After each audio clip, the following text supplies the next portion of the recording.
lingers in your ear, but you can't forget from sundown to sunset. Now, it's all in the air, you hear it everywhere. No matter what you do, it's gonna grab a hold on you. California soul, California soul.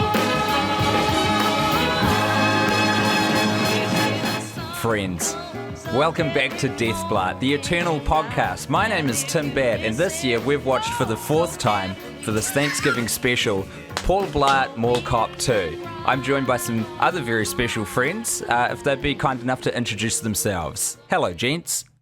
Hi, this is Travis McElroy. I want to say, Tim, what I love about this energy that you're bringing and the way that you started with, like, welcome back, it makes it sound like the time between last episode and this episode is just like a long commercial break. Yeah.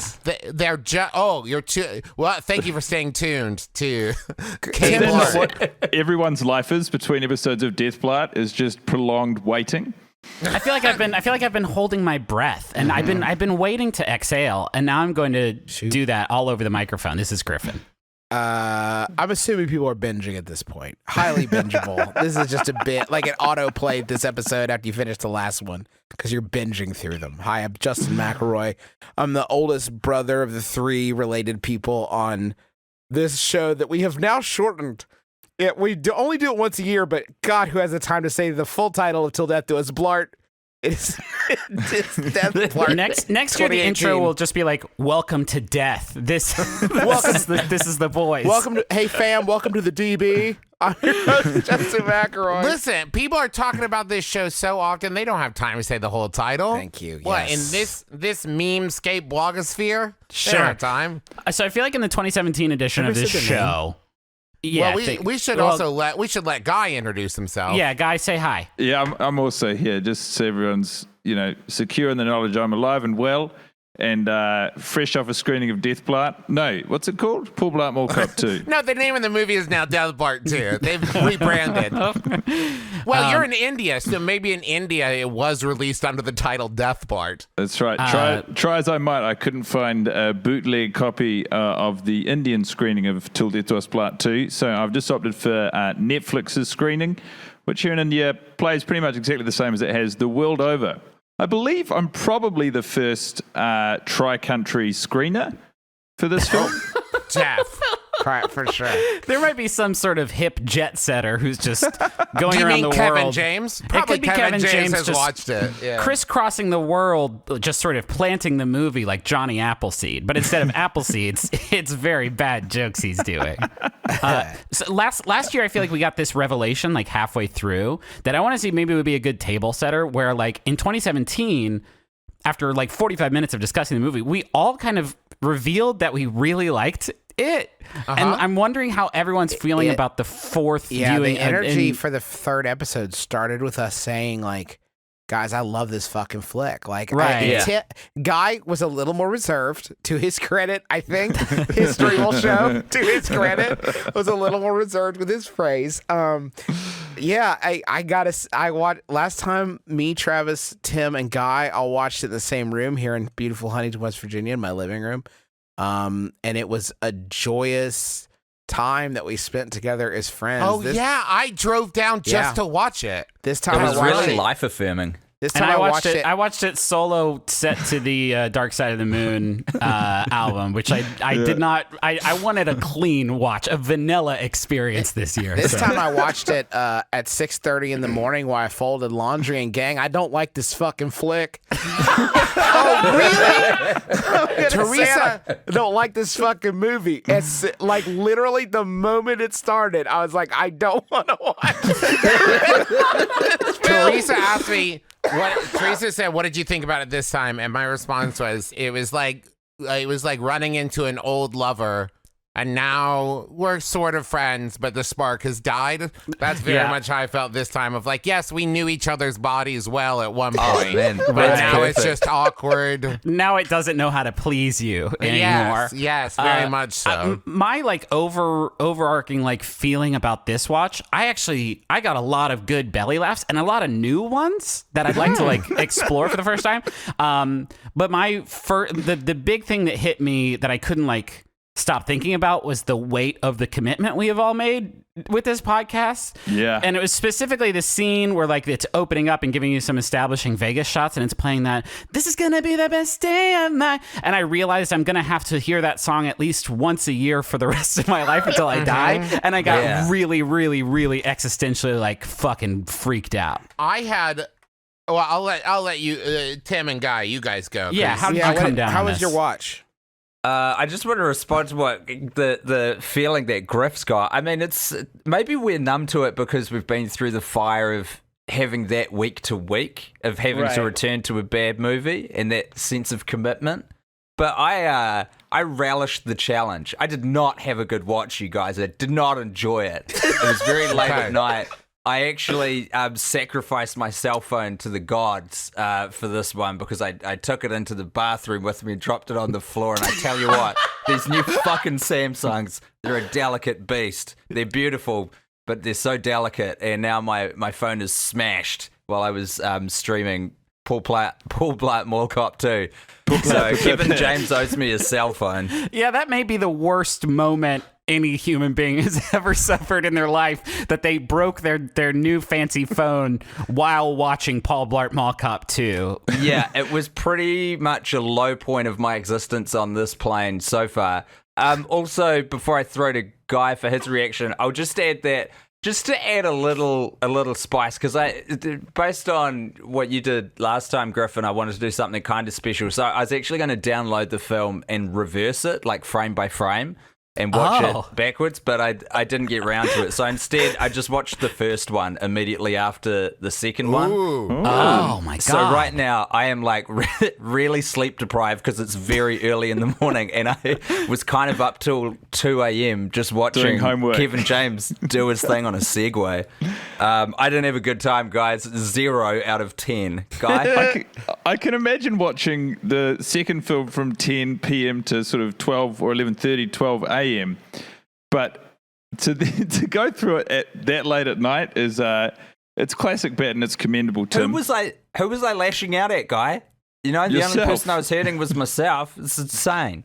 I'd like to also sort of, while Griff felt the existential burden of watching this film, as the sole member of the troupe currently stationed in Gonda in South Goa, India, I felt the sort of logistical weight of this agreement pretty strong. I got to tell you, Goa, not famous for its broadband or internet speeds, made for a pretty testy day. Right now, I'm actually I'm staying in some sort of resort / beach hut, and I was in quite a bustling restaurant, and I have witnessed as the entirety of the place is closed down around me. It is now just me and a solo chef.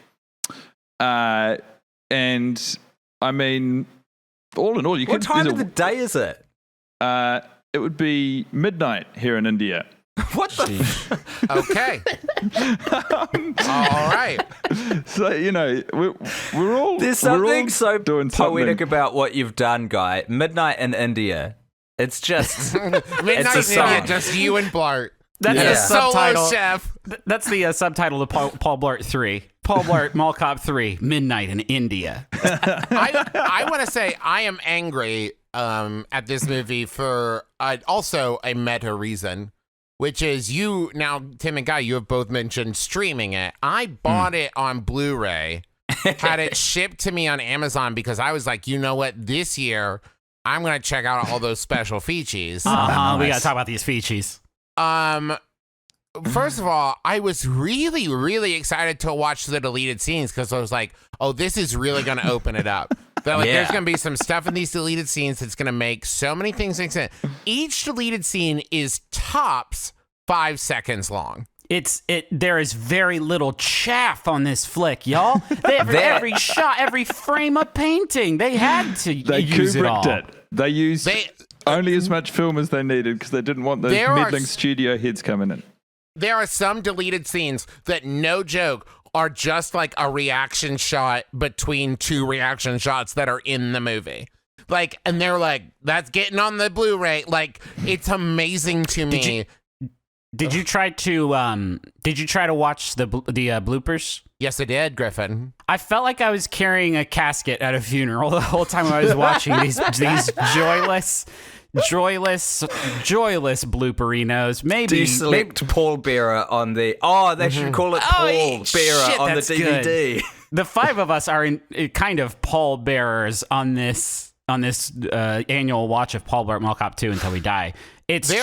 Oh, wow. There are 2 minutes in the gag reel where it's literally just the faces people make when they say a line wrong. And like no reactions from anyone on set. It's just like, and it's like, those aren't gags. That's not a gag. A lot of it is not Kevin. scenes.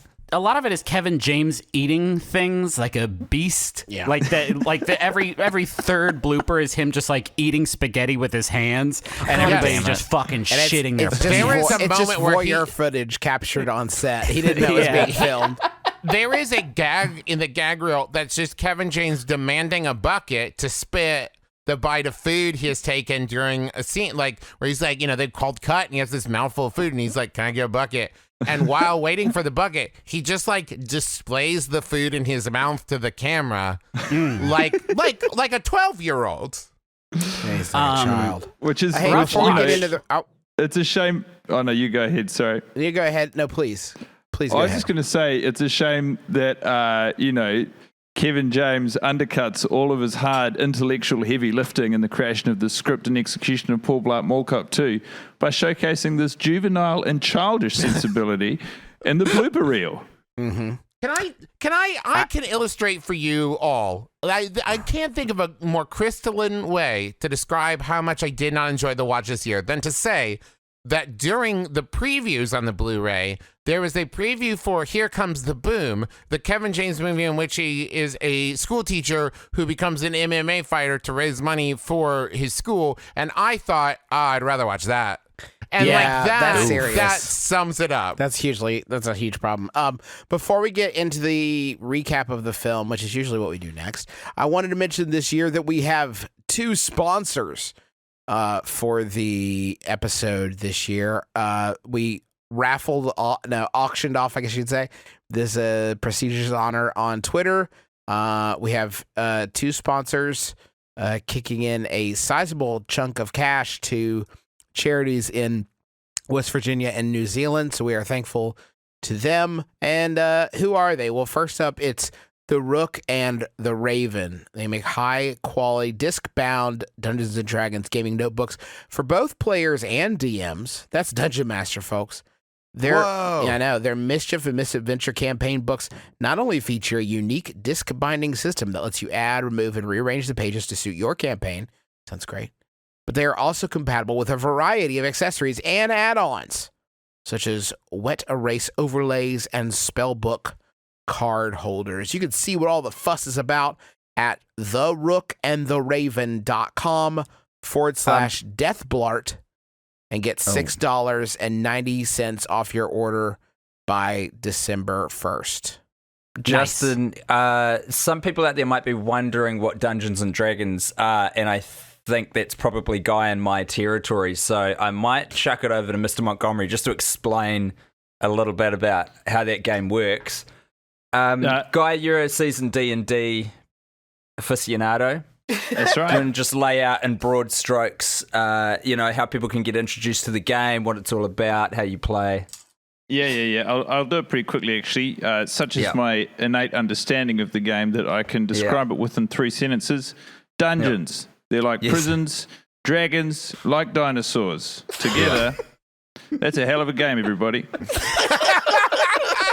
The efficiency on that, it matched, the filming process for Paul Blart Mall Cop 2. What's left to say? Well, there is this left to say. It's about our other sponsor, 99% Invisible. hosted by Mr. Roman Mars. Have you ever looked at a toaster and thought, what the fuck is that supposed to be? And I wonder if its story could make me cry. Well, the answer is yes, it could. Its creator was a beautiful, kind, generous human being, I'm sure. And you could find out all about them and all the other people who made up stuff that you take for granted, you ingrate, on every episode of 99% Invisible, a podcast about the things that we take for granted, like terrible pieces of garbage. I would like to highly recommend a 99% Invisible mini-series that recently aired called Articles of Interest. Avery Schroffman did a sort of a mini-series, not exactly 99% Invisible, but definitely within its bounds, and it's on its feed, all about stories behind fashion and appreciating like design in terms of fashion. So there's an episode about blue jeans. There's an amazing episode on Hawaiian shirts I would highly recommend. And of course, there's hundreds of episodes of 99% Invisible that you can go catch the wave with me and all the other people that love the show. And that Roman Mars he's a silk-voiced demon. His voice is like treacle on Christmas morn. That's like sex. Okay. We can say it. Fucking. Yeah, It's a sexual it's like voice. fucking. It's a sexual voice. It's like fucking on Christmas morn. It's like when you dip your flaccid penis in a nice warm cup of treacle on Christmas morning. Wait a second. Okay. King. 99% Invisible is the name of the show. I don't need to tell you how to find a podcast. Wait, why flaccid? Why did it have to be That's how flaccid? you have sex, isn't it? So there's You the put logo. your penis It in the says treacle. Paul Blart Mall Cop 2 is what the logo says, and then the movie starts. It's the beginning of the movie at the beginning of the film. Paul Blart Mall Cop 2. Do we need to do we people y'all fucking get it, right? He's a big joke of a man, and he's a miserable. I might watch this time again. New laughs from me, and I'm talking big belly laughs. I was watching this with Henry from some of it because he was home from daycare for a couple days because he had hand, foot, and mouth disease. So I was in like a place where I just needed some levity. I came to the realization that Paul Blart sucks shit, and he's a miserable fuck of a person, and he fucking hates his daughter. Like he slut shames her and like doesn't want to support her dreams, and is just awful to her. He's awful to every person he meets for no reason at all. I not also no realized reason. that. I realized that, by the way, too, Griffin, because there are moments where, like, when they're like, oh, your room's not ready, and he leans in and was like, I'm the keynote speaker, I'm kind of a big fucking deal, give me my room. Like, hey, piece of shit, your room's not ready. Like, why are you demanding things? When he comes up on the guy who's like has the segways, and he gets on a Segway to like show off, and the Segway guy's like, hey, I need to see your ID, and he's basically like, fuck, I know you're just trying to do your job, suck my nuts. Like, I'm just gonna steal your Segway. And there's no reason for it, Paul. Where's your sense of empathy, Griffin? This man has just had everything important in his life except for Maya taken away from him. And as someone with a recently smashed cell phone, I felt a lot of empathy for Paul Blart, even though he was sort of the one who caused it this time. Hey, is it like a spoiler for me to let you guys know some shit that happened in the first movie? Can we play a game where we guess what happened in Paul Blart Mall Cop 1? Before you spoil it? There's something in particular about Maya, sort of, or okay. about Tell. All I right. need to know. What? Give me any information that makes this movie make more sense, please. This is the only interesting thing in all of Paul Blart 1, and I don't know, it was just interesting to me. So, okay, we know that in Paul Blart 2, his wife has left him after 6 days, right? Which I understood this time. I got it. Like, I think in the past she's been meant to be colored as like, oh, she left him, how mean. Yeah. And now I'm like, well, maybe he's a piece of shit. I spend 2 hours a year with this guy, and I can't fucking with him. Did you guys assume, as I did, that that woman was Maya's mother? No. No. Okay, just me? I mean, that would make Maya 6 years old, because this movie takes place 6 years after Paul Blart Mall Cop 1, which she is not. True. She's in college. I never did the math on that. So it turns out that Maya's mother came to Mexico as an undocumented worker and had the baby just so that she could stay in America, and then like slipped into American society and left Paul with Maya. It's pretty fucking dark. Which sort of matches the fact that they kill his mum with a milk truck without a second thought. That is a wild... Kevin? Yeah, man. He wrote that. We need to talk about Kevin. We gotta talk about Kevin and his fucking choices. Could somebody do something about Kevin, please? I want to talk about Kevin as author. Because Kevin, the actor, like, not one fucking laugh. The only laugh he gets out of me, like, pretty steadily is his reaction to Myrtle eating the old banana. That's like, but I really feel like Myrtle and, to be honest, the old banana are carrying most of the weight of that scene. You got Guy good. I just said that giggle of recognition. That's That banana, good. It's a good banana scene. scene is like, you could pull it out, you could put it into any movie. It elevates that film. Which, by the way, I noticed something new about that scene. Myrtle says, "Do you mind if I eat my lunch?" And he gets out this bag with an old banana. It's like 9 p.m. Is he a vampire, like a vampire, but like a fruit bat vampire? I forget what. Oh yeah, Paul Blart didn't get a single fucking laugh. It's everyone else, and in almost every scene where another character does something funny, it really paid off for me. It's just when Paul Blart appears, he corrupts it and ruins it. I had a revelation this year as to how to make this movie, one, make sense in a very meta and wonderful way, and two, maybe make it like the most brilliant like art house comedy I can picture. Are you guys ready for this? Yes. We've talked before. Is this What? building on what Griffin has introduced about second absolutely. players? Okay, because I want to continue to talk about this subject of underappreciated performers in this film. Absolutely. So I think that what Kevin James has done in the writing of this is he has written two Paul Blarts, right? There's the completely incapable, we've talked about this before, completely incapable I watched both Paul of them. Blart. He did. Right. And then but when like the adrenaline kicks in and the action adventure part, that is a very capable Paul Blart, right? They should have cast someone else to play the capable Paul Blart and just had it switch between the actors without ever addressing it. Who played RoboCop? Yes. Like, I don't think he was played by Dolph Lundgren, but Dolph Lundgren as capable Paul Blart would be great. I mean, RoboCop just showing up would be great because that would pay off that joke. Well, he's not real. But also, that had nothing to do with my point about the other actors in the film do. being No, very, very absolutely. good. Justin asked about it, but I wanted to get to Mike. So you did lie, sure. I wanted to continue to talk about this subject because there's Does anybody have a highlight? there's people delivering in this film. The two that still continue to work for me I don't think Con Mubi has gotten his sort of due on our show. Yes. The brilliant Shelley Desai delivering. He basically only has like two to three like really good moments. The first is the hug where he is hugging Paul Blart, and Paul Blart says he really appreciates it. It's a nice moment of genuine tenderness in this flick. And then he hugs him again. He said, "Oh, there's a little kiss on the shoulder."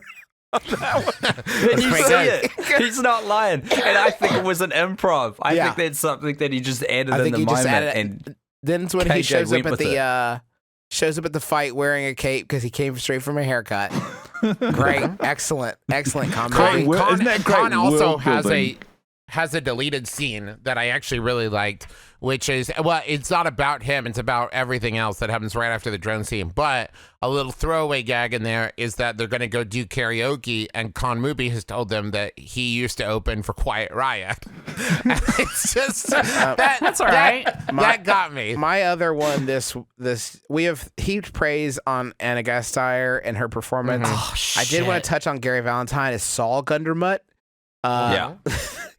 Which, when I told Sydney what their last names were as I was looking at the credits, I said, "Oh, it was Gundermutt," and she said, "That name makes me want to throw up." That's legitimate. That's legitimate. I wrote reaction. down so few notes this time, but I just wrote down the name Gundamut because it really got me. It stood out to me too. Here's the reason it stood out to me, and I don't know why I noticed this, but there are two times when Saul Gundermutt comes up to Paul Blart to talk to him when Paul Blart is in the middle of doing other things. And both the times he walks up to me, he says, "Hey, did I catch you at a bad time?" I catch you at a bad time.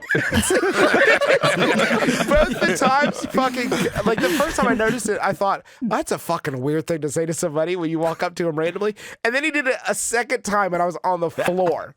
Hey, did I catch you at a bad time? So good. The old lady room cleaner got me yeah, always. so hard. Again, that she deserves an Oscar. I got a new laugh, and it's a highlight for me. A new character to add into the equation, and there's an air of mystery about this. And you all may have not even noted this performance, and maybe you'll want to actually go back and watch the movie a second time just to catch it. 21 minutes, 34 seconds into the film, it's during the Chekhov's gun convention where they're going through all of the new tools and explaining explicitly how Paul Blart is going to use them in about 51 minutes to thwart the bad guys. There, 21 minutes, 34 seconds is when they get to the booth that has the glue gun, the CGI glue gun. Yes. And the vendor at that booth is a man who is extremely nervous. This segment opens up with Paul Blart and the 4 security guards sort of fanned out behind him, all looking so stone-faced and bored as if this is the 67th take of this. Paul Blart says, "What's the latest, friend?" And then it cuts to the vendor who says, "The big sticky mess, a grenade launcher that shoots glue foam." Exactly like that. And his inflection goes, "That shoots glue foam." And he places the emphasis on foam, and halfway through the word, he's like, "Foam."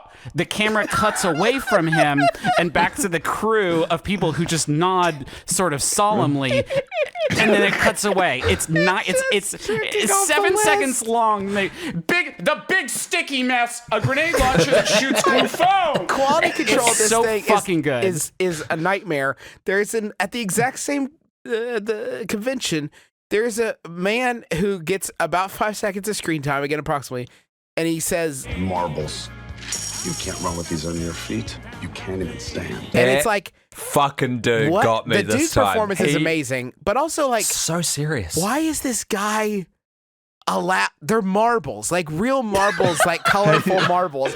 Who at this convention is like, good, you get a booth, come on in, that's a perfect thing for here. Well, we What's got the this line one again? booth. What's your cousin do again? The marble guy? Yeah. Doesn't he looks down the barrel of the camera thing. What is the wording? He's like, "You can't run on these.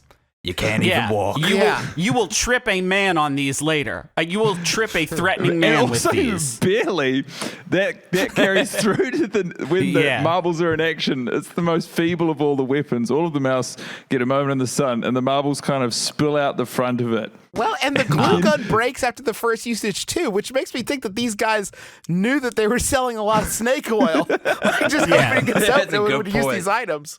I'm pretty sure the big Segway explodes after Paul uses it to ram into a guy. I tell you who else put in work for me this viewing, and I did not expect this. Eduardo just really impressed me this time. That's who I was about to bring up. And do you know the actor's name? Also Eduardo. Eduardo. Yeah.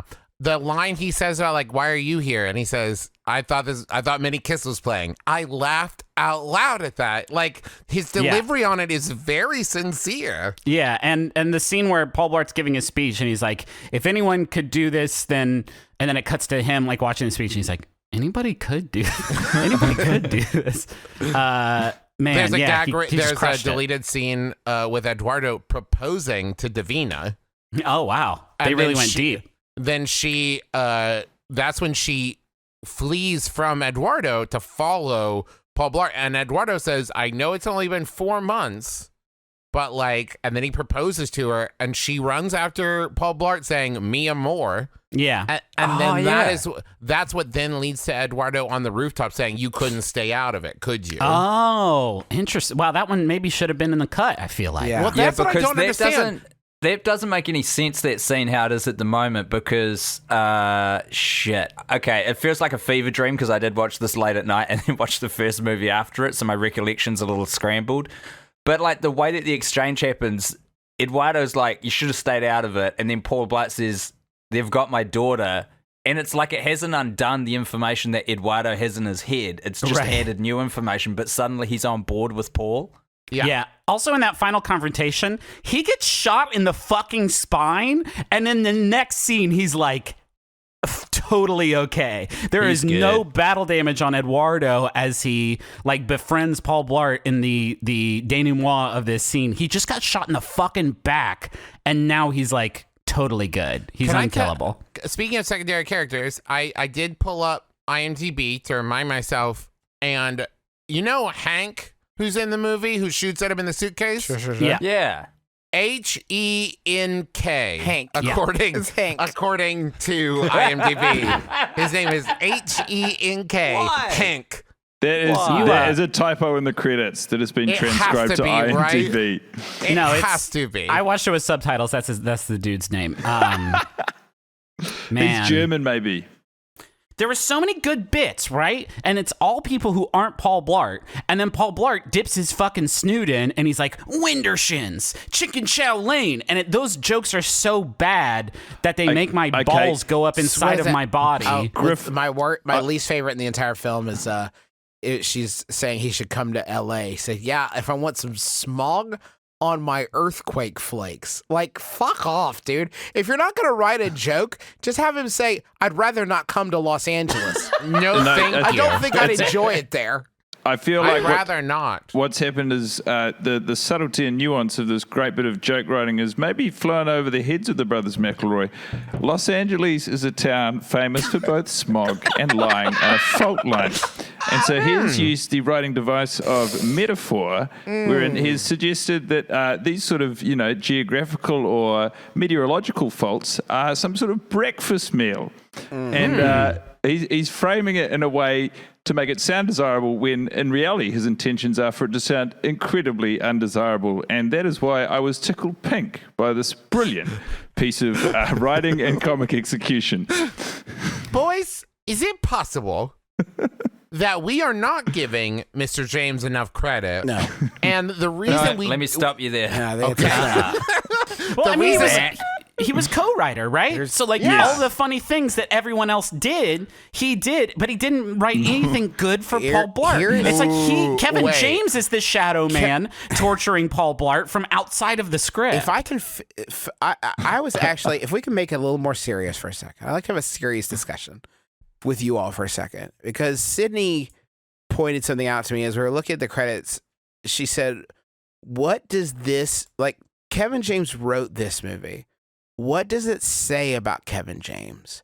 And I haven't been able to stop thinking about this question, because it feels like if you view it as like Kevin James honestly dealing with his own ego and his own self-image, I wonder if there is a compelling, like, it's obviously not in the movie or on the screen or anything, but if there's a compelling thing you can learn about Kevin James by a character that seems so sort of, he talks in the movie about his contradictions, but obviously, like, he is hesitant to pay someone $1 to help him with his bags, and then he spends $60 on craps. Like, there's all kinds of, he makes his daughter carry around mace, but then when she says she's kidnapped, he says that they're just kidding with her. Like, there's that part blew me away. It's amazing.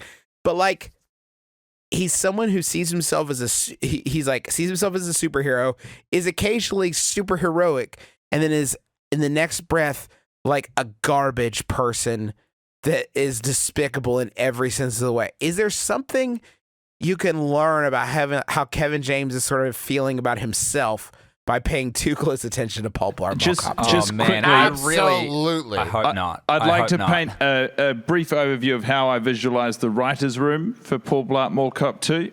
So, as detailed by the script, it features two people, I believe, Nick Bakay, whoever that is, and Kevin James. And Nick is just sweating over a laptop, trying as best he can to get a story out. And Kevin James is just walking around the room eating dry cereal out of the box, yelling out every third thing that comes into his mind. And Nick's going, are you sure, Kev? And he goes, absolutely, put it in. Chicken chow lane, it's gold. These incredible little set pieces, these little vignettes, which almost stand alone. You've got the banana, you've got the shadow man, you've got, it's a low blow, but that old lady getting blasted by Paul Blart, it gets a laugh every year. Around these beautifully crafted little bits of of filmmaking, Kevin James has just inserted, every third whim that's occurred to him halfway down a box of cereal. I don't think it's. I don't know how much it can say about Kevin James, because I think Kevin James thinks about himself in broader terms than eating dry cereal. It makes me so sad to think that any aspect of this franchise could be autobiographical. Sure. Like, really sad. I just feel thanks, guys. I'm sad now. We're not supposed to like Paul Blart. I don't think they did a bad job making us like Paul Blart. My theory now, the only thing that got me through this movie is, of course I don't like him. I'm not supposed to.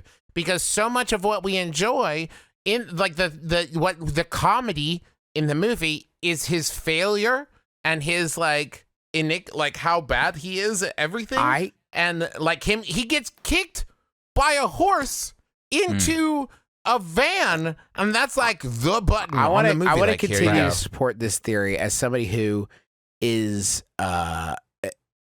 okay. Kevin James lost a lot of weight for Here Comes the Boom for 2012.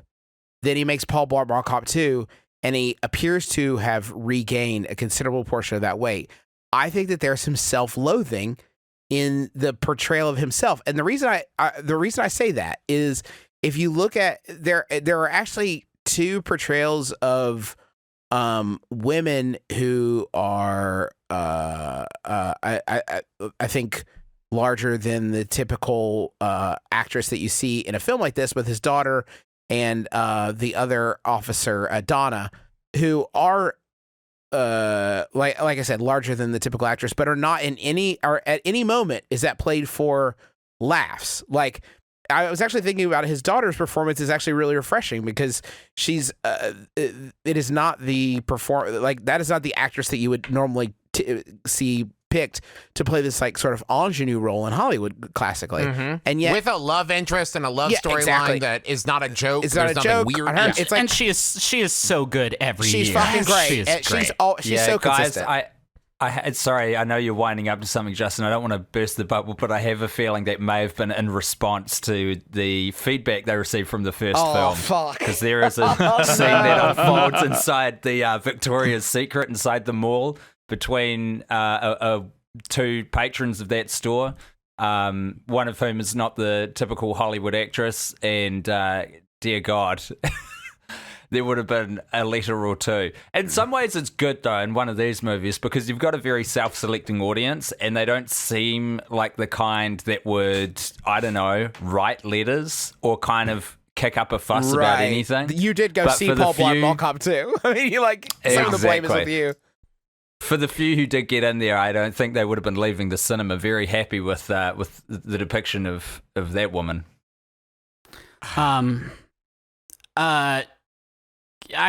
Can we talk about the keynote speech? I don't know if you were done, Justin, but I wanted to talk about the keynote speech. I am done. I don't want to delve any deeper into Kevin's psyche. I'm sorry. It's so early here, and I'm so tired. No, I apologize, you're legit. but It's completely legit. I'm looking for anything to help old Kev out. I don't know. Maybe Kevin is just maybe. I don't know. I don't know how he feels about himself. I just hope he feels okay about himself. And I'll butcher the phrasing, so I won't bring it up verbatim. But so what happens is there's a fight that breaks out in the Victoria's Secret between two women who are fighting after the same bra. So Kevin James gets calmed in there on his walkie, and because it's a dispute on his territory, and he goes in there and he tries to console the woman, or kind of talk her down off the ledge of this fight, and he says, listen, big people like you and me, we got it tough. And he just continues to spin that out into a big speech about how big and lumpy this woman is and how their lives are difficult as a result. And actually, her response to it is quite satisfying, because she she kind of doesn't let on to how furious she's becoming internally, and she just takes off her earrings and she says, "Can you hold these?" and gives them to Kevin James, and he takes them, and then she tackles him and beats the shit out of him. That sounds good. That's satisfying. I could have done with more of that in this flick. Hey, while we're talking about it, what's the deal with Foot Locker? Fucking never addressed, my friend. No. Christ. That has to be a reference to the first movie. What's the Foot Locker thing in the first movie that they reference in the second one when he just yells Foot Locker? I watched every frame of the movie very recently. No, bud. What's the Foot Locker thing, though? From Listen, Paul Blart Mall man. Cop 1 that they're referencing. I know it was late. You must have missed it, Tim. There is. Tim, I can't way. speak French, but I'll try. Le Paul Blart de Uno. I watched it. It's not in there, you're friends. kidding. I just Fuck sort you. of. That's impossible. They literally just paid for an ad, and I think Kevin James and Nick forgot to write it into the script. And Kevin James realized as they were shooting, it was like, fuck. They gave us a lot of money. Nothing happened. Foot Locker isn't even in the movie, dude. There's so many Tim, you're fucking commercial with me. That's considerations. impossible. Like, folks, No, if you don't know dude. exactly what we're referencing, right before the big fight scene, to try to amp people up, Paul Blart says, "We are trained to detect, deter, observe, and report. But one day, 6 years ago, a man did more than that. And I am that man. We are that man. And so we say to you, sir, Foot Locker." And I just... And because he's one step referencing further, Justin, the actions then of... he trips. Well, he trips, Yeah. but like that's not... The point is... But then he says it No, again. yeah, he says it repeats. twice. He Yes. dips back into the well. I assumed... Not even assumed. I knew that it was a reference to the first film that I hadn't seen. I just knew it. You're coming in with so much confidence. I'm really doubting something that I'm like, shit, maybe I did miss it, but I didn't, man. I had that screen glued to my face. It's No, not I in just there. did a Foot Google. Locker- you I dropped just it. did a Foot Google. Locker is a good chart. It rocks the lads up. You know, you want to get out there. You're fighting with non-lethal weapons against 8 or 9 pretty irate, like trained henchmen. You got to say something to unite the troops. And what better word than the popular athletic apparel store It's populating all sorts of American malls, save for the one that they shot the first Paul Blart in, apparently. It's a rally It's not cry. in there. It's wild. Griffin, you want to talk about the keynote? I want to talk about the keynote. I want to because this watch I tried very purposefully to map out the keynote story arc. If you've not watched the film, the first half of it, a lot of the drama comes from the fact that there's this keynote speech. Paul thinks he's giving it. He's not going to give it. And then he ends up giving it. I tried to map it out. First appearance, he shows up in the hotel. The Mall of America security guard, I can't remember her name, Donna, says, "By the way, did you hear there's a secret keynote speech?" And word around the street is that the secret speaker is you. No, So no. This is so important, Griffin. she never because says it's you. She says there's someone who's gone above and beyond, and then she kind of winks while she like non-committally Okay. points at him, and then he says, "Do you really think? I mean, I had hoped, but do you think?" And he doesn't say, "Is it me?" And she says something about not giving it to RoboCop, and so she's excited that that dude would be there, and he thinks that she's saying it would be him. Travis, you're right and wrong, because you're right that she never explicitly says that it's Paul Blart, but I think she believes it is. That is certainly It's what- what I am, like what her actions and her words and deeds Yes. certainly lead one to believe that she thinks it's Otherwise, him. it's a horribly cruel thing she's done. Well, but see, that's the only way it makes sense to me that she's so irate that he would start talking about standing down to RoboCop. Sure. RoboCop. But like, Yes, the concept of a secret keynote speech with an unknown speaker is wild in the first place. The fact that Paul Blart would assume it's him is logically. I am just not. I'm willing to give this movie a lot of elbow room. That's fucking wild. And so then the rest of the I disagree, Let me sir. finish. Okay. The rest of this first half of this movie, there's so much about the keynote speech. He's like confronted by like the other security guards, and they say, "Word around the street, rumor is you think you're giving the keynote speech."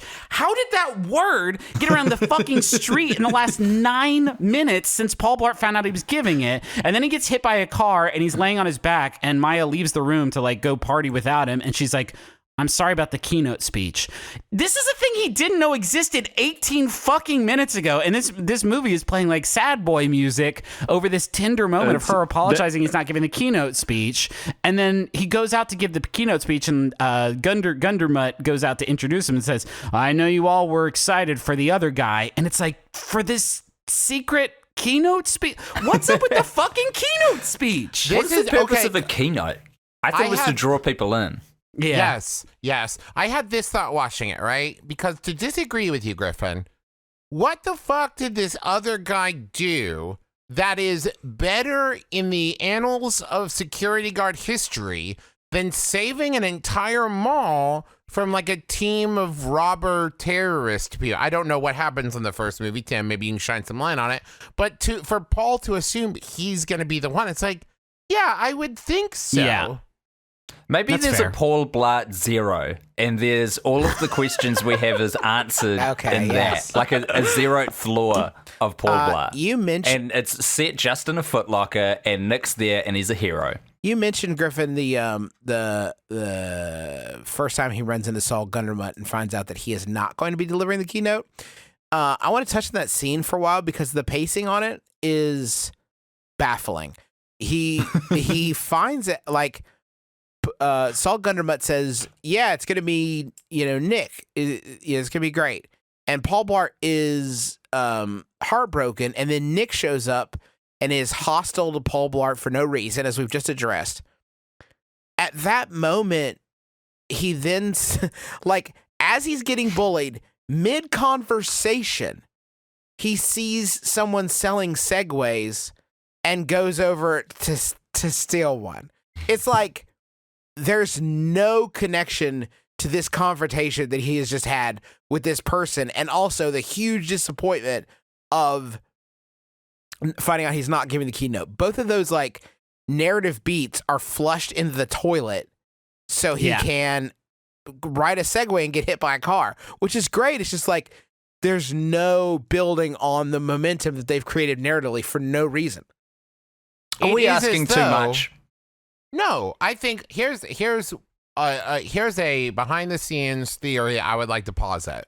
They had 48 hours to film in this casino. Huh.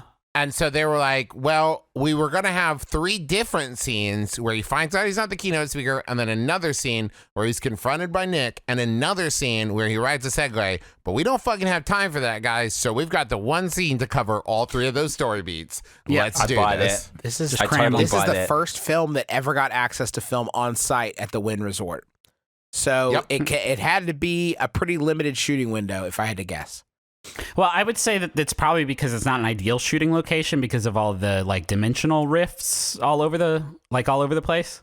Makes it hard to try and coordinate your teams where they walk through a door and then turn out to be not just many physical miles apart, but like on a different Ethereal plane. miles. Yeah, so I'm glad that Tim is coming with me and he didn't question it. He said yes and very much to my point, because there's definitely dimensional rifts all over where you can pass between the like material plane and like the plane beneath just that one, like The the lane dimension plane. just on the lane plane. Thank you. Yes, actually, I think that I would posit that Lane is trapped between the planes, and rather than like trying to romance Maya, he knows that she has Blart blood like running through her veins, and so like she can pass between the planes also. So he's trying to get her I to like like go that. into the cave so that he can leave it, sort of situation.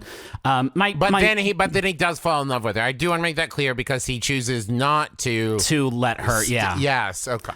The reason for my multiplane theory is that the criminals do things in broad daylight in front of a casino full of people.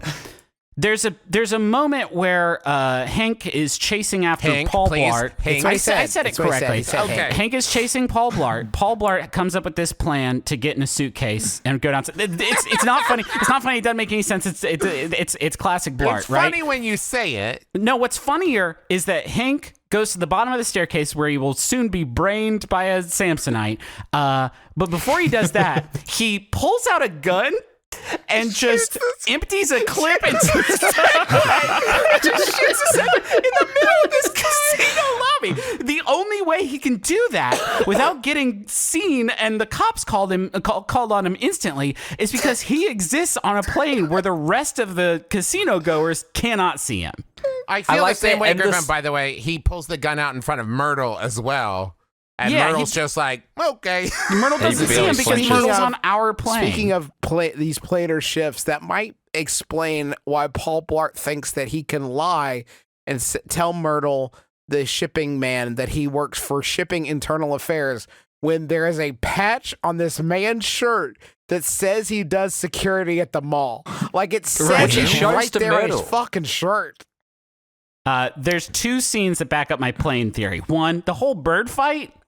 Like Yep. that whole bird fight takes place in a garden where you cannot really see back inside of the resort. And so like Yeah. this isn't just like a rift between planes. This is like a portal to the Shadow It Man's is lair. absolutely the room in the second Matrix film where Yes. the architect is. It is Yes. the central point, the nexus of all of these interdimensional worlds. It feels like But one of we're- those like engines in a Douglas Adams book. You know what I mean? Like, like Yes, like yes. the large man chasing the peacock while the other man plays piano is like Yes. hyperdimensional travel. Right. The other scene is it's so great because it's the Cirque du Soleil scene. The title of which I think is called Dreams. So maybe it's Yeah, not it's riffs. Maybe it's a Reeve. dream. It's Le maybe it's like a Reeve. dreamscape. This is where like the planes fold in and everybody in the audience exists in both of them simultaneously because the criminal is chasing Paul Blart on a stage in front of everyone. Like there's no way, everybody doesn't see it. So like everything kind of collapses in that room. And that's why that sequence is so bizarre, is because it is in this like anomaly zone. I'm just saying. Yeah. So and it also explains that, Lane's not a ghost. He's trapped between the planes. I really got hold on. stuck in this. So what do you think that Lane is exactly? He's more of a traveler, like an interdimensional traveler rather than a spectral form. I think he's like, so Paul Blart can cross between the planes. He's like one of the Yes, only people obviously. there. Maya can shadow do walker. it. Maya can do it too. Lane can also do it because he experiences the criminals, which by the way, when Maya walks in on the criminals and kind of gets embroiled in all this, they're holding a man at gunpoint. That is never explained or referred to ever No, again. it is. Didn't we unpack this in a previous episode? It's entirely Oh, possible. yeah. That's the guy who told them the wrong information about when the Oh, paintings yes. were being transferred. Okay, Yeah. You're right. So Maya I think Lane just has this same ability that the Blarts have, but he unfortunately found himself at this casino some time ago where you get, trapped and you've always been there Shining style. Can I address something Lane related real quick? Because the other day I was driving around and I had my Sirius XM set to 90s on 9, and Da Dip came on, the song my that God. Lane introduces and Maya responds to. That song debuted in 1997. Right. So, assuming that Lane is at least 18 years old to be working at this casino, it came out the year he was hypothetically born, if he is not an unstuck in time traveler. Not fair. Because after they sing together, Lane says, "I can't believe you know that song." So there, Yes, I took note of Lane that is, also. So Lane is wild. noting that it is unusual that he would know Da Dip. That's how he found out that Maya was a planewalker as well. Of course. Okay. Oh shit. Yeah. So that's my theory. Also, my last note here. This was my final laugh of the movie, which is a shame because it was about 35 minutes before credits, so that was a long dry spell. But it's a new laugh, and it was a new pure and good laugh, almost as much as Hank shooting the Segway. The scene where Vincent's oatmeal allergy is. It must be wild to listen to this fucking podcast without watching the movie, huh? But the scene where Vincent's oatmeal allergy is revealed. A fake security guard criminal man gets in a gift basket and he pulls out an oatmeal cookie. Vincent says, "What is that? What do you have in your hand?" He says, "Oatmeal cookie." Vincent says, "I'm deathly allergic. What are you trying to do to me? Get rid of it." This guy got me too. This guy then proceeds to walk over to the doors to the balcony, throws them open, and just throws the cookie. Chucks the cookie out of the balcony. Like, you got it, boss. I won't let him hurt you. It's like he was grown he wasn't born. He was grown in some sort of vat or tube and came out of it 14 minutes ago and doesn't know about trash cans. He's like, "Make it go away, okay? I'll put it as far away as I can out the balcony." Holy Fly away, shit. cookie. God, this was good for me. God, will I tell- needed a cigarette after this fucking bit. I had a moment in this watch that has never struck me as like, wait, what the fuck, as it did this time, which is so Maya and Lane escape off the balcony. They go running seemingly like across like a huge field or yard or something. And they see a security guard and they approach him, and it's one of Vincent's guys. Yeah. What's he doing there? How big's this crew also? Is the big, like, I want to go through and count how many criminals he has on the roster. Because I want to say, like, including DB Woodside, who I still want to reach in and grab and pull out of this movie Purple Rose of Cairo style, so he doesn't have to be in it anymore. There's like 45 fucking people. Is Stevie Woodside the NSA agent who's got the stolen razor screen? Yes, from device? Buffy and from 24 and yeah. But was And Paul Vincent's Blart Mall Cop instruction too.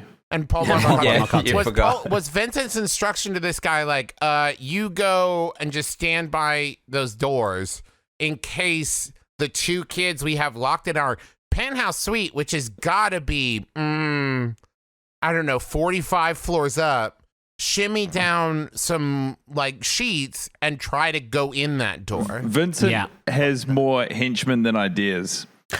Yeah. And he's pretty much sent a lot of the crew out and left them to their own devices. This has been He a definitely 5-year forgot mission for this some guy. of them. They don't know why Yeah. they're still in the mall.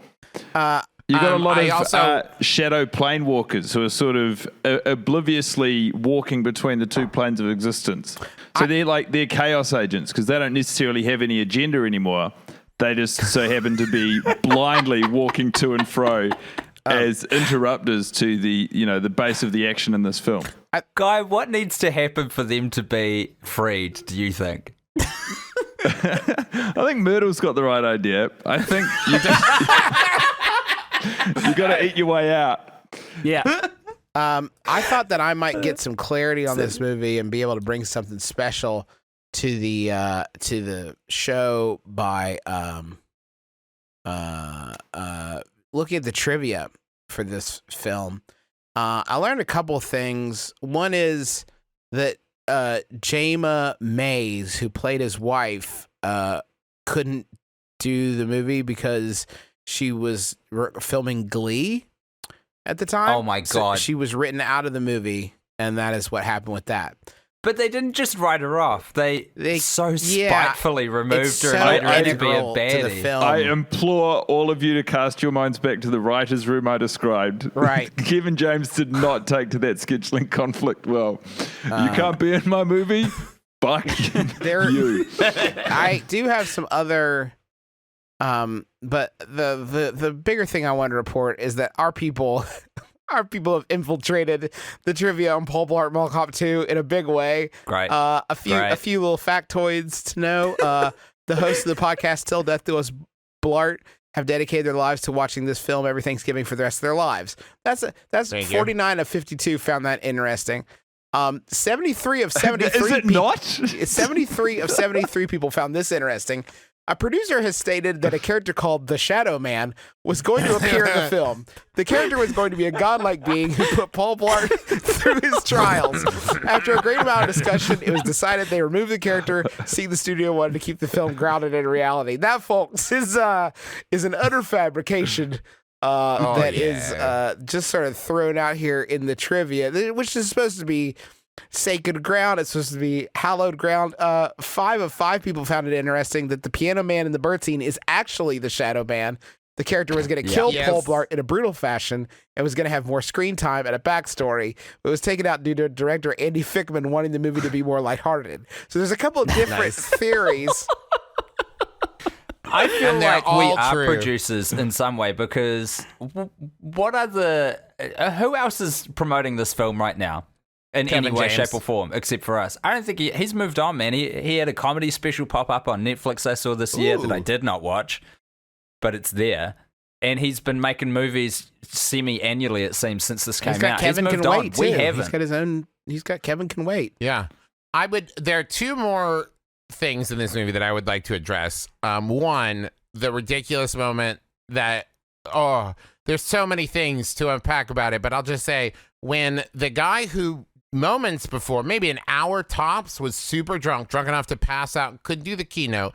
Everybody else fights. Kevin's at the top. Oh no, they'll never make it. He kicks open the door to the roof and says, "There's no helipad up here, but there is over there."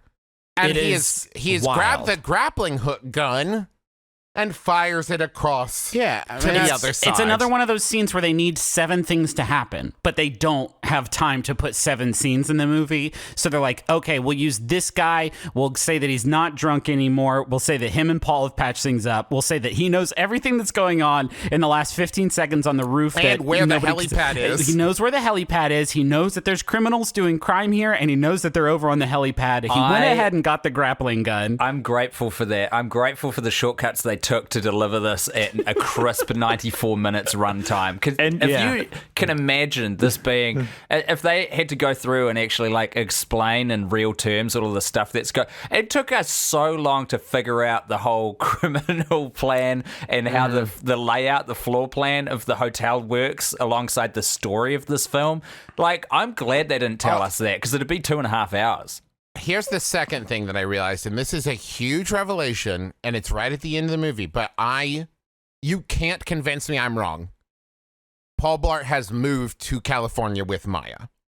And here's how I know this. Yeah. In the conversation with Maya about her going to UCLA and them being apart and her leaving, he then says, "And anyway," as like in response to them being separated, and then shows her the huge check Mr. Wynn has given him. He has moved there. He has given up his job at the Orange County Mall or whatever to move to Los Angeles with her. But when he gets a phone number from the police officer, you didn't think that would intimate that he lived there? And I realize that, and because now I would like to follow that up with what I want for Paul Blart Mall Cop 3, which is Paul Blart Mall Cop, but he's a security guard at Disneyland. I mean, that would be pretty good. I think it is a Universal flick, so they'd probably do it. They would probably do Universal, that's fine too. Yeah. And that tracks because he could do Universal City Walk, which is just like a giant outdoor mall, and then it would still track. So here's what by the way, as long as of- he's in LA, my money is on doing Paul Blart Mall Cop 3, Nakatomi Plaza. And I just... I was going to say, keep it in a building. Don't go down the same path that Die Hard did. That's what killed the franchise. You got to keep Paul contained. Mm-hmm. You can try. That actually, so that goes along with, I solicited some questions. Wait, from hold Twitter, on. and one I of them, need to, before you get into questions, because I do want to address questions, I want to talk about Nick again. okay. That... The drunk man? Yes, the drunk man, Nick, who is supposed to give the keynote speech for reasons that I don't know. Is it clear to us? Because I don't know what they would be, why Nick has been chosen to give the It's in Paul Blart Zero. The only indication we have is at one point he tells the story. We hear the tail end of the story of him stopping one from stealing yogurt. That's it. That's all we hear. And so the best we can assume is he is being honored for stopping a yogurt theft. Yeah, I mean, Paul Blart did better shit, but he sucks ass so bad that like they didn't want to do him. He is bad at sucking ass. That is established. Nick Pinero, He's as played by Nicholas Turturro. So that's just like 2 different times where you couldn't come up with a name. For a different character. So you're just like, he is, by the way, John Turturro's little brother. In case you needed that, yeah. Nicholas Turturro plays Nick Palermo in this film. Turturro is also part of the wider Sandler verse. If I remember, I think I remember him from The Longest Yard. He shows up in a few Happy Madison productions. It makes so there are 3 scenes with Nick in them, and each one is more baffling than the last. But I think as an arc, they really take it home. So we've covered. He goes to Paul Blart and is a complete asshole to him for literally no cause at all. It brags about delivering the keynote. Then we've covered his 3rd scene where he arrives for no reason and shoots a grappling hook. What's the connective tissue of this, you ask? Well, it's a scene that we've talked about before, but boy, watching with my wife especially with these fresh eyes, really just again wanted to bring home the worst scene in the entire movie, where Paul Blart sees a man who has been nothing but utterly cruel to him hitting on a woman who does not want this attention. Paul Blart Mall Cop 2 walks over to this man who he hates and this strange woman he does not know, and then proceeds to not only defend this hideous man, but takes his side against this woman he does not know, and then proceeds to gaslight this woman into thinking that Nick Palermo was concerned about her fucking security. It's the most, like... So that's what it. So ladies. So persuasively, right. In fact. This is the extent that guys will go to keep from saying that you are correct in your assumptions about terrible men. They will get the backs of people that they literally fucking despise, that they have known for zero time, just to not admit to a woman that sometimes they are assholes. Like this is the depths of our depravity. That's a good point. This guy is literally, at this point in the film, his nemesis. Yes. The other enemies haven't really been fleshed out The or introduced at all. worst It's person in like, the movie. but you know who the real enemy is? All women. Yeah, right. Yeah, that's kind of what they're going. It's miserable. It's so Weird miserable. flex, also but say- okay, Kevin James. A weird kind of connection I made. Maybe not weird. Maybe other people now have made it too. But so that scene also made me realize Steve Wynn is in this movie. Steve Wynn, who famously this year had to resign because of sexual misconduct allegations. And so it's a weird rough. kind of Yeah, connection it's that I made extremely watching the rough. movie of like, Can we extend the no bummers tag to this podcast as well, boys? Yeah, right. I mean, Yes. it's important that we talk about this movie is going to be important to us for a long time. I don't think anything's off the fucking table. True. okay. But Hey, now can I- I just I do because I want to know stop talking about the movie, though. It's Casino not great. magnates are usually such likable figures. Guy, I just want to know what the Indian experience was of this film watch. Yes. Because that's such an exotic place to be consuming this. Yeah, well, rest assured, in spite of the lack of sort of critical acclaim this film has received, it is competently enough made to suck the life out of any surrounding environ. I was watching it on my phone, not the ideal screen, at sunset here in beautiful Agonda in South Goa. And to be honest, it's like this is a weird resort town. So it's like beach town anywhere, you know? So I had a lot of space around me. I was just watching Paul Blart Mall Cop 2 on my phone anywhere. It's the recording environment, which is, you know, it's interesting. I'm splayed across like a sort of lounger. And I've had a great time listening to you boys run your mouth with your various reminiscences and your harebrained theories.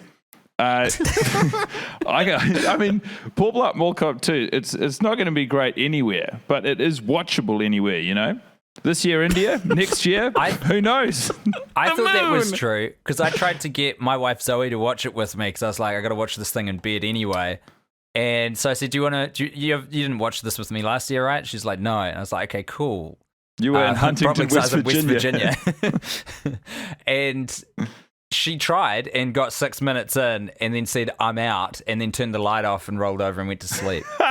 6 minutes, man. The same happened with Teresa because Teresa has yet to watch it with me, and I said, hey, watch it with me this year. And she watched like the first 50 minutes, and then she said, well, I'm going to go run errands, and left the house.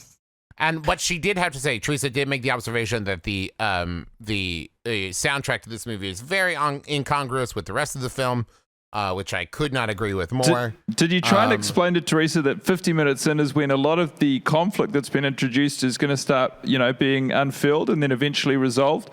Because I'd hate to think that anyone in the world has seen 50 minutes of Paul Blart Mall Cop 2 and doesn't know how the security guard convention in conference room F resolves itself. Or And Travis, did you tell your beautiful wife that there's a great scene where Kevin James has to lick drops of ice cream off the floor like some sort of garbage person? Did you give her that cool heads up? She did get back in time to see him punch the old lady, and she did laugh at that. So, like, she saw the highlight as far as I'm concerned. During the Fucking movie. ice cream scene, the ice cream girl holding the cone has a sister, And the sister says out loud the line, "Daddy, look at the beautiful flowers. Can I draw on them?" There are no flowers.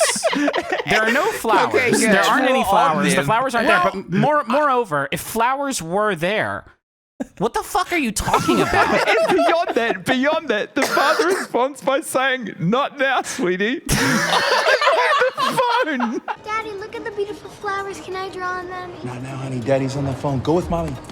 And can I also say, no, he's not. He is not on the phone. What sort of we phone see call? him. He's not Those speaking around to you. anyone. I don't see a phone. Assuming he does have a phone, though. Like, how much are you gesticulating that anyone within a 20-meter radius is incapable of drawing? Can't draw on the flowers. I might hit you. It's just there's the stuff like this, and the stuff like the security guard opening up a clip into a dormant Segway, and the man throwing the oatmeal cookie over the balcony. Like, these are the funniest things I've ever seen in my life, and I don't know, how much of that was in the script. Because if it was in the script, this movie's legitimately quite funny. That's our boy, Nick Bakay, hammering away at the typewriter between Kevin James's outbursts. That is a visionary doing his job. I have no idea what else this guy's done.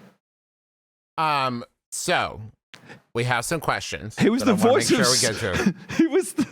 I'm sorry. A very quick piece of please. research has No, what'd he revealed that the co-writer of Paul Blart Mall Cop 2 was the voice of Salem in Sabrina the Teenage Witch Get Holy the fuck shit! out. and Norbert Beaver on The Angry Beavers.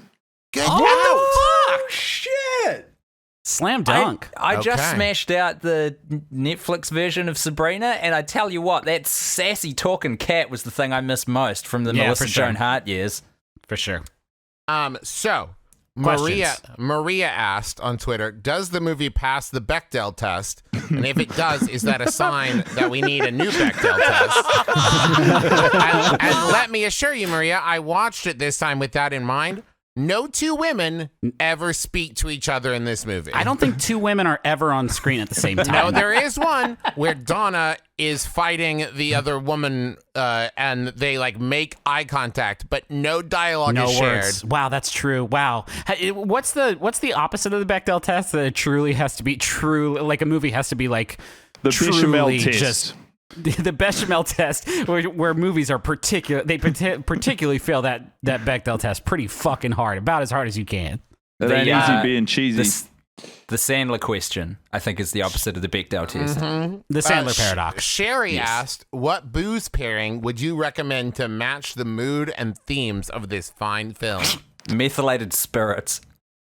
Okay. I think I've always watched it like during the day on a weekday. Like I don't think I've ever We've only watched it drunk during anything. business hours because it's like it's a Right. job.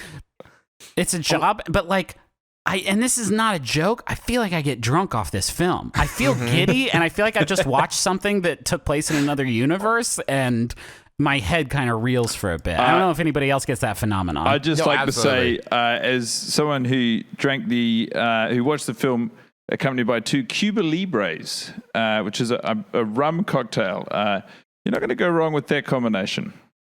I would recommend, I think I would do Cinnamon Toast Crunch and you pour rom chata over it. Yeah.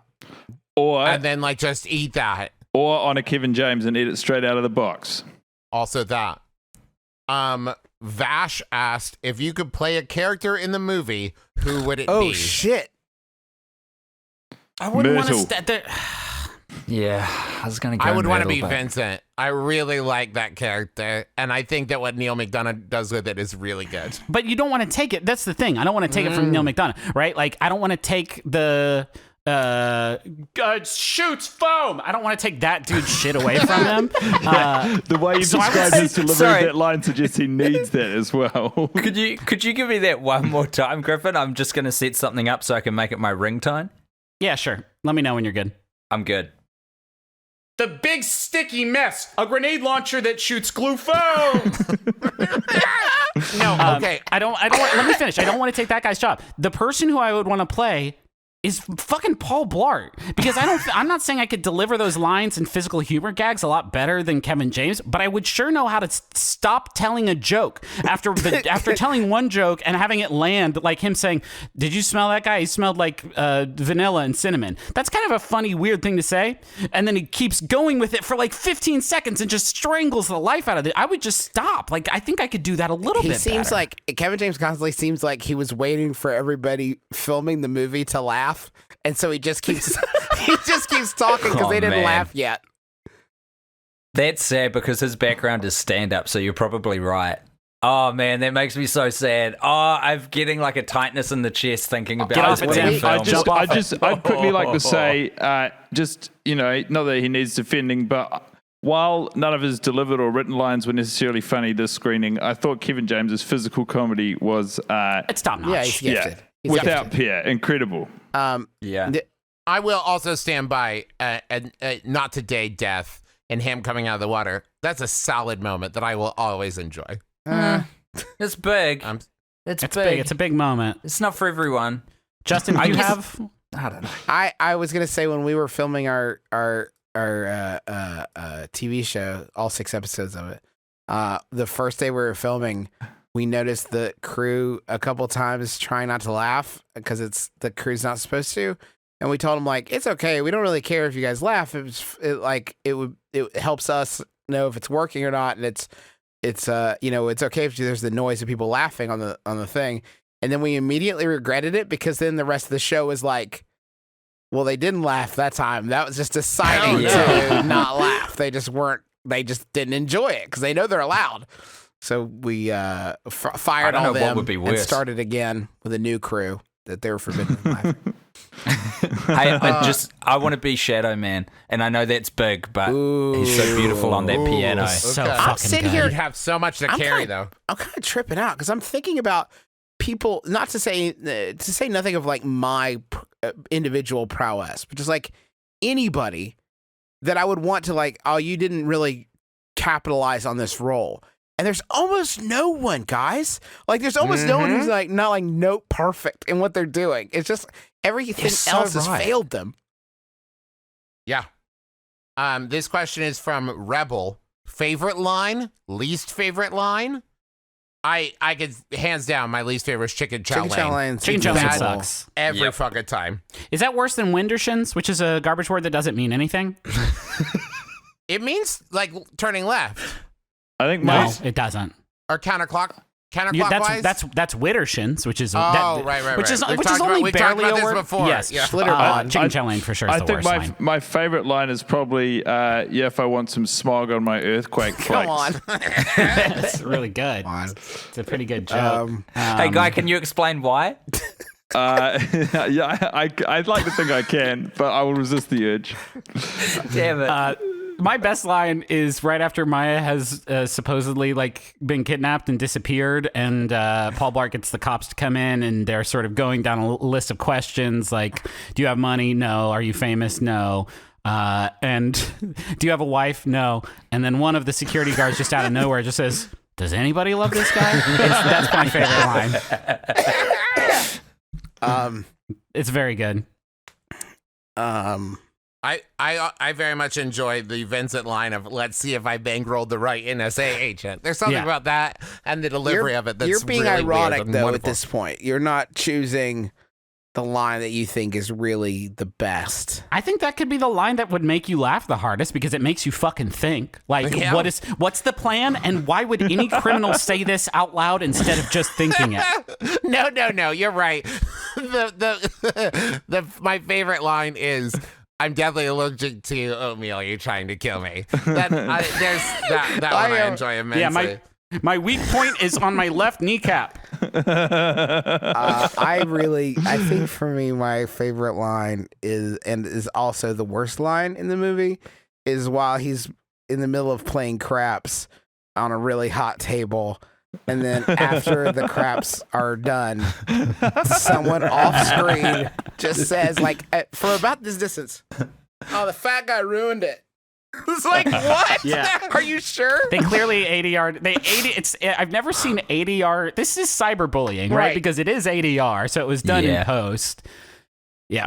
Rob, that definitely Rob qualifies. Schneider and Adam Sandler were mucking around in the audio booth while the film was in the edit.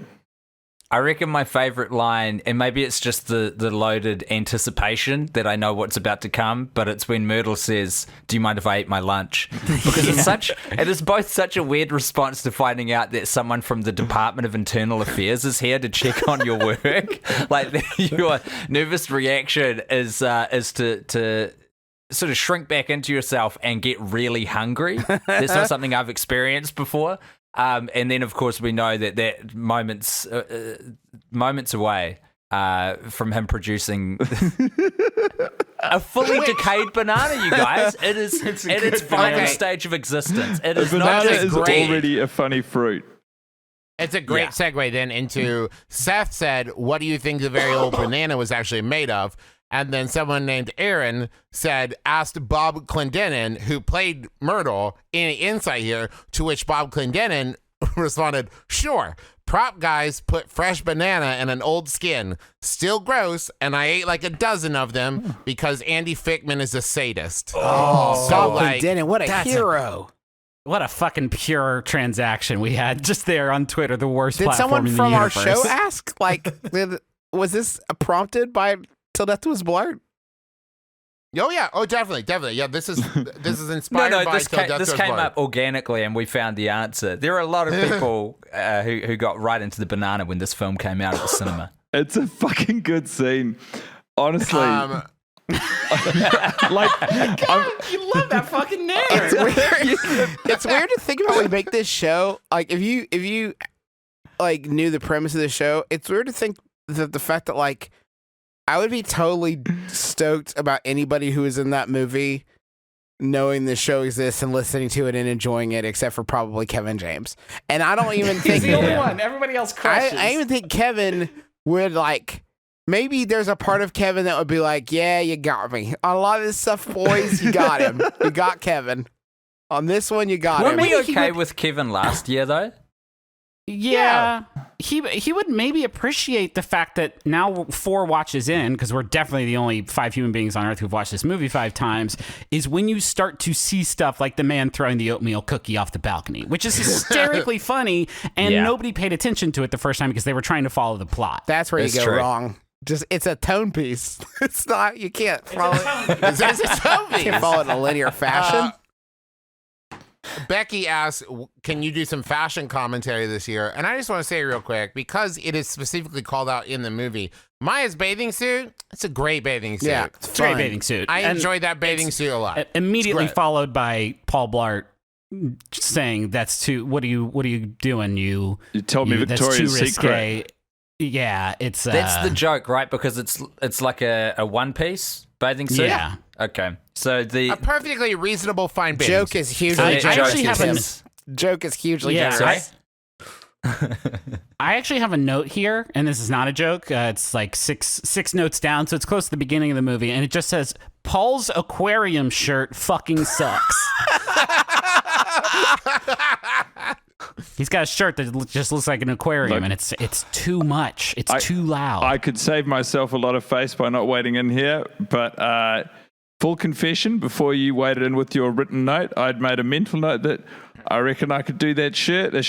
I actually looked at the whole ensemble and I thought, yeah. I'm someone who looks like a tourist in literally any situation. This is true, actually. Guys are often dressed like Paul Blart too.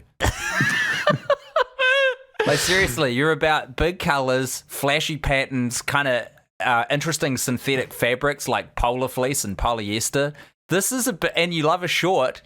You're all about shorts. Get those gams out in front of the sun. I got good gams. You do. You guys got to come. That's fucking wild, man. You just like Paul Blart too. You love this shit. Guys, you all had such a negative viewing experience, and then we talk about the film and have an uproarious time. I'm talking about new It's laughs possible that we I made found. us enjoy each other's company. I think Yeah, that there might might be be it. I do enjoy your company, but I think I actually had a very good watch, despite the fact that I did most of it with my horribly ill son. So maybe I shouldn't have enjoyed it as much as I did. But fuck, I You had really a fun needed time. a laugh. You though, it did sounds remind like. me. You reminded me of something that I thoroughly enjoyed. I watched it with BB. And after the keynote, when the whole audience started applauding, she stood up and started clapping with the audience, That's as very though speech. my daughter was clapping for Paul Blart, and I enjoyed that immensely. I actually watched it with my kid for the first time, just because I was folding laundry, and she was the only one up with me. And the first time that they pull out a gun, I think it's right around the bulletproof suitcase scene, right around that area. She ran out of the room, and I said, "What's wrong, sweetie?" She said, "They're gonna shoot that big boy." It's like, yeah. Yeah, sweetie, it's awful tempting to wish that. I got Daddy wishes that was true, but no, Daddy promises they're not gonna shoot the big boy, and he does in fact live to the end of the film. On that note, one last question. This is from Kristen. What do we know about his dick based on the film? I don't know why we have to talk about that. We don't know a lot, but I will say this. It is not difficult to imagine Paul Blart unfurling his flaccid penis and dipping it into a beautiful pot of treacle. Come on. First thing on a Christmas morning. Now, at this Maybe that's it. His life is in ruins. Monster dong. Just beautiful piece down At there. this point, you're almost certainly wondering, why didn't I choose another podcast to listen to? And the good news is I have a great one to recommend you. It is 99% Invisible. It's hosted by I'm just Roman saying Mars. God doesn't take with both hands. He's got a It's bad about life, but it's monster design, dong. And so the sort of invisible nature of design and the incredible people behind some of those creations. I've already given a lot of credit to some of my favorite episodes. I think the only thing that waits for you is to go to your podcatcher of choice. And, it could be overwhelming when you see a show that has 300 plus episodes. I would strongly encourage you find one recently that sounds interesting to you and just go with it. I don't think you're going to be disappointed no matter what. It's a wonderful series. And if it makes you so feel any good, better, you guys. You won't regret this. He's not even lying to you. It's a really good Roman show. is a very good genuinely show. beautiful, sweet person who I love a whole lot, who gave a bunch of money Science Seed to charity just to have us promote his podcast that everybody already knows about. So that is a huge that's a huge endorsement. And so long as we're all here, can I just take a quick moment to talk about the Rook and the Raven? Please do. Who make high quality disc-bound D&D, which we all know I'm a huge fan of, gaming notebooks for both players and DMs. That's Dungeon Masters, aka the Warden. Their Mischief and Misadventure campaign books not only feature a unique disc binding system that lets you add, remove, and rearrange the pages to suit your campaign, but they're also compatible with a variety of accessories and add-ons, such as wet erase overlays and spellbook card holders. See what all the fuss is about at the Rook and theraven.com/deathblart and get $6.90 off your first order by December 1st. Folks, this is a you company guys that could reckon- have the bidding when they bid, the money they bid was at $1,000, and this the Rook and the Raven came in at $2,000. This was a bid. It was an auction. They could have gone with like 1,003, but no, they doubled the high bid, and that I think speaks a lot to the character of them. If you're into Dungeons and Dragons at all, I think you should definitely go. I'm looking at them. I'm looking at them now. They look hot I'm gonna as shit, get something actually. right now just to prove that they didn't go wrong. If you go to the Rook and the Raven, the Rook and the Raven.com/deathblart, you get 6.90, like 60. Nice. It's nice. You get $6.90 off if you order by December 1st. It's like 69. It's very good. That's an embarrassing innuendo because I don't know if you fellas are aware, but 69 also doubles as a sexual position. What? How's that work? A very curious price point, to say the least. Look, Tim, I'm light on details, but that is an embarrassing coincidence for the good folks at the Rook and the Raven. I love that this episode, Guy has also been playing the man who was grown in a vat character who needs to explain these wonderful things he's learned about the Earth in the last 4 minutes. I'm on a spirit quest, baby. I think we're heading towards wrapping up. Is there anything anybody wants to plug? Yeah, the Paul Blart Mall Cop video game, Yeah, thank you. which is coming to all current generation consoles in 2019. Finally, you can have the virtual reality experience you've always dreamed of, being Kevin James protecting a mall. Oh wait, it's in VR. Yeah, it's VR. Ooh. So You're put in on- character as Kevin James when he is offset in the world of filming Paul Blart You Mall are Cop 2. filming. You got it, man. You are. So first of all, you've seen VR with the goggles. In this one, you put on a whole suit, which restricts your movements, but also loosens them up when you're on a Segway stage of the game. And it is you playing Kevin James, playing Paul Blart, making the movie. But also, there's a real set of crimes happening around you on the film set that you have to solve. So there's a lot to do. A lot of achievements. God, they sunk a lot of money into that game. I hope that baby flies. It's all paid for by a Foot Locker, luckily, guy. They blew the budget. I also would like to recommend it's. I think it will be out in time for Christmas if the blogs are correct, and that is the book of all the stills, the still photographs taken on set with Kevin James. It's called The Art of Blart. You can get that. It's an amazing coffee table book that really captures a lot of like the pain and the triumph, the joy and the sadness of the making of Paul Blart Mall Cop 2. Highly recommend. I'm looking on YouTube. There is a Paul Blart Mall Cop video game. No. What? I think it may just be like a Flash game. It looks good for a Flash game. Okay, anyway, sorry. That's really cool. I've been searching for a while and I can't find it. Any other big announcements? We do actually. Guy, would you like to announce? With He's pleasure. pregnant. I'm sorry, I couldn't help myself. No, Tim, don't be ridiculous. The truth of the matter is that behind the scenes, Tim and I, for the last sort of 3 or so months, have been squirreling away, mostly to reunite a friendship that lay dormant. And by virtue of doing this, we've also revived a podcast that was pronounced extinct, I think, by geologists. The Worst Idea of All Time, Season 4 is back. Date of release to be announced, in which Tim and I will watch and review Sex and the City, the movie. No, not really. Though it's impossible. Lads. Impossible. 52 times as quickly as possible. There's no way that's the actual film you're going to watch. It's impossible. Believe it. Believe it. Yeah. Absolute madman. Why that movie? Already got a few miles on the clocks, boys. I want to put on my interviewer cap and just ask you, why that film?